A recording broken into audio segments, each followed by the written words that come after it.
It's late afternoon on June 27, 1970. Two brothers are standing on the summit of Nanga Parbat. They have just conquered the 15,000-foot Rupal Face, the tallest mountain face on Earth. It is a route that many once considered impossible. But for the two brothers, there will be no celebration. Because what happens over the next 4 days will become one of the most harrowing mountain survival epics in history. For one of them, the summit will mark the beginning of one of the greatest careers in mountaineering. But for the other, it marks the end. A disappearance that will ignite decades of courtroom battles, media scrutiny, and bitter accusations. This is the story of the 1970 ascent of Nanga Parbat.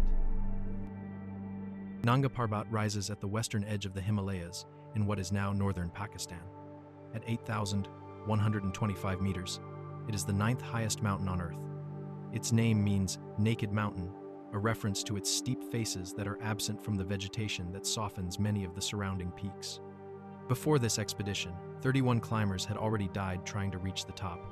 Since the 1930s, German expeditions were fixated on the first ascent, known to them as the Mountain of Fate, a deadly proving ground of national pride. Nanga Parbat has 3 immense faces. The summit was first reached via the Rupal Face on the mountain's northern side. In 1953, Austrian climber Hermann Buhl made a desperate solo summit, climbing without supplemental oxygen and surviving a night above 8,000 meters, standing on a narrow ledge. Even today, the Rupal Face is so formidable that only 3 teams have successfully ascended it. To the west lies the Diamir Face, which saw its first successful ascent in 1962 and has since become the standard route up the mountain. But as of 1970, no one had climbed the southern face. Rising more than 4,500 vertical meters from base to summit, the Rupal Face forms an unbroken wall of rock and ice, the single tallest mountain face on Earth, and at the time, one of the great unclimbed prizes of the Himalayas. Throughout the 60s, multiple expeditions set their sights on the Rupal Face, and conquering it had become a 36-year obsession for Dr. Karl Herrlichhofer, whose half-brother died on the mountain in 1934.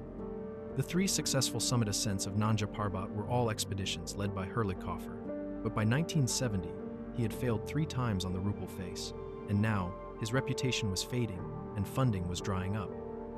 High-altitude mountaineering was also changing.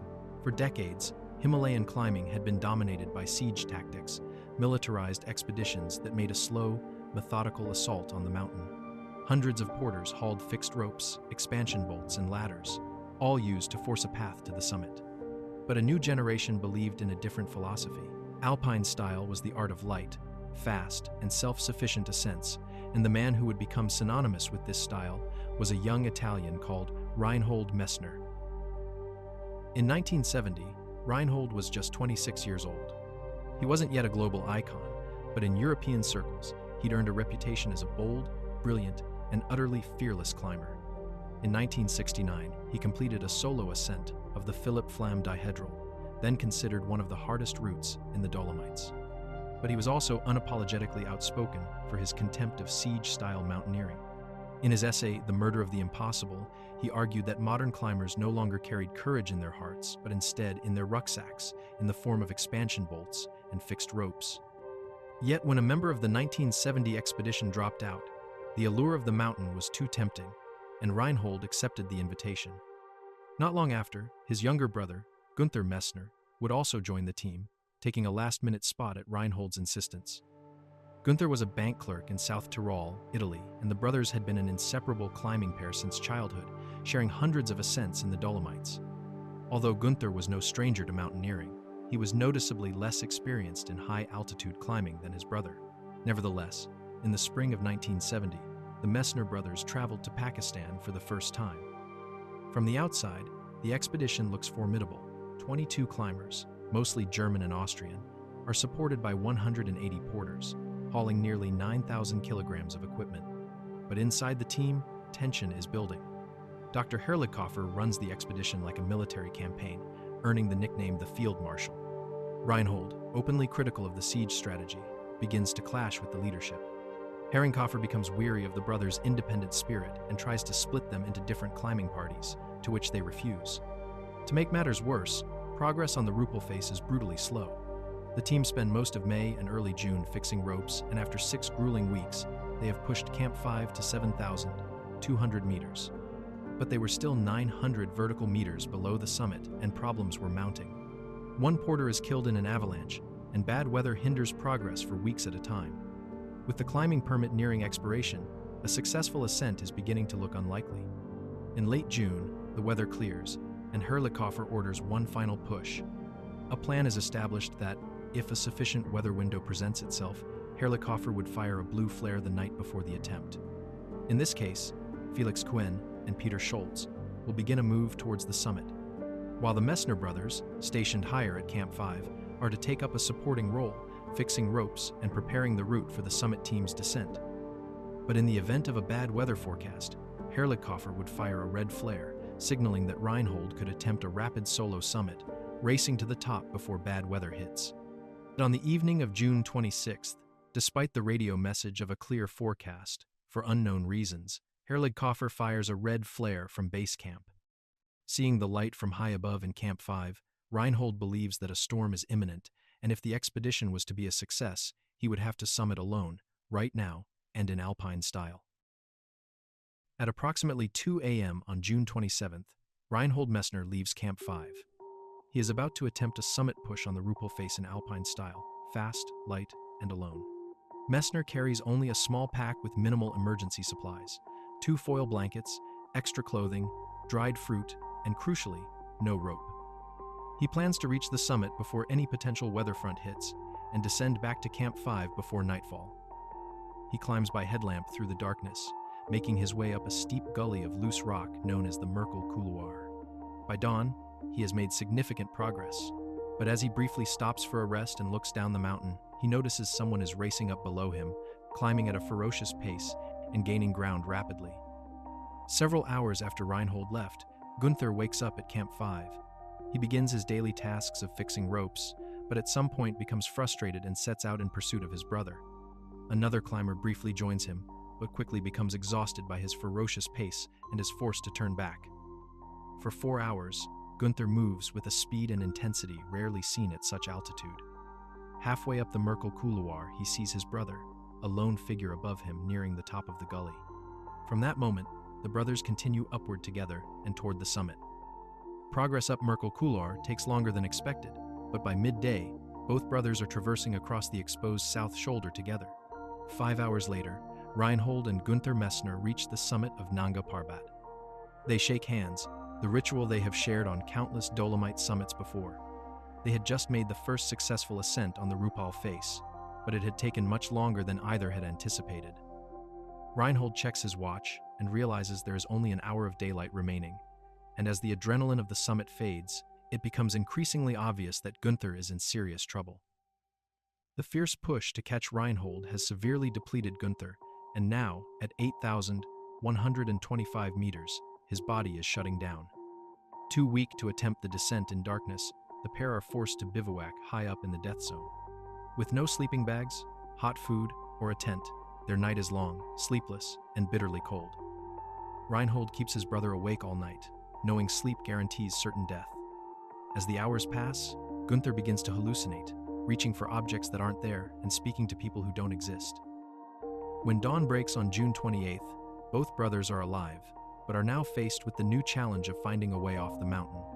As he looks down the sheer Rupal Face, Reinhold knows the descent is impossible for Gunther, and without a rope, he'd be unable to assist him. He concludes there is only one feasible way down, and that is to traverse across the Diamir Face on the west side of the mountain, a feat that, if successful, would be the first traverse of an 8,000er. And although it is technically easier, it's no less dangerous. For the two men, it is an unknown path through avalanche-prone slopes, seracs, and crevasses. As they begin their descent, Reinhold shouts down to Camp 5, hoping some fellow climbers might hear them. By chance, just 100 yards to the right, Felix Kuhn and Peter Schultz were beginning their ascent of the Merkel Couloir. Separated by a sheer, uncrossable drop, Kuhn shouted across, asking if everything was all right. Despite Gunther's desperate condition, Reinhold controversially shouts back, "Alles in Ordnung. Everything is okay," and tells them of their plan to descend the Diamir Face. He would later explain that he knew rescue was impossible from their position and that to ask for help would only have cost more lives. The brothers began their agonizingly slow traverse down the Diamir Face, and by the morning of June 29, after 3 days without water, food, or sleep, both men are in dire condition. They had descended more than 6,000 vertical meters onto the lower Diamir Face. The terrain was becoming easier to descend, yet Serac towers still hang ominously above them, delicate ice shelves that could collapse at any moment. As they move into the bottom third of the mountain, Gunther lags behind. Reinhold moves ahead to scout a route through the dangerous crevasse field. As he descends through the icefall, he finally steps off the glacier onto solid rock, where he waits for his brother. But as the hours pass, there is still no sign of Gunther. While the Messners are fighting for their lives on the Diamir Face, the rest of the expedition remains unaware of the desperate situation that's taking place on the other side of the mountain. On June 28th, Felix Kuhn and Peter Schultz reach the summit. They descend to Camp 5 and reported their encounter with the Messner brothers high on the ridge, relaying that Reinhold had confirmed they were okay. But by the following day, there was still no sign of either brother. From base camp, Dr. Herlikoffer presumes that the brothers are dead, and now, with the successful summit achieved, the expedition was over, and that there would be no search party for the Messners. Back on the Diamir Face, Reinhold climbs the kilometer back to the spot where he had last seen Gunther. As he reaches the snowfield, he immediately realizes that the landscape has changed. The area was now smothered by a rolling mass of fresh snow, the unmistakable signature of an avalanche. For the rest of June 29th and into the early hours of the next day, Reinhold frantically searches for his brother. His feet are ravaged by frostbite, and he's hallucinating uncontrollably, seeing himself from above and a third climber walking beside him. On July 1st, a group of local shepherds find him stumbling down the mountain and assist him to a nearby village. 4 days after standing on the summit, Reinhold Messner makes it off Nanga Parbat alive, but alone. By June 30th, the rest of the expedition team had already begun their retreat off the mountain. A small group of climbers were making their way out of the valley, where they came across an unrecognizable Reinhold. He was emaciated and so badly frostbitten that surgeons would later need to amputate 7 toes and several fingertips. His appearance is met with a mixture of relief and shock, yet almost immediately, the survival story gives way to something far uglier. While Reinhold Messner is hailed as a hero by some, he is condemned by plenty others. Herlikoffer is furious that Reinhold had disobeyed orders and had seemingly launched a summit attempt without permission. He tells the media that Messner's arrogance and disobedience have directly caused his brother's death. On the other side, Reinhold fiercely blames Herlikoffer for the red flare confusion and is disgusted that Herlikoffer didn't mount a single search party, despite the men being stuck on the mountain for 3 days. Over the next decade and a half, Reinhold Messner goes on to become the greatest mountaineer in history. He climbs Everest without supplemental oxygen, then solos it, and by 1986, he becomes the first person ever to summit all 14 of the world's 8,000-meter peaks. Yet, despite the triumphs, the shadow of 1970 has never left him. For years, former expedition members publicly accuse him of abandoning his exhausted brother at the summit, claiming he committed fratricide for fame. Messner spends 3 decades and over 100,000 euros financing legal battles and search expeditions, desperately trying to prove his accounts of what happened all those years ago.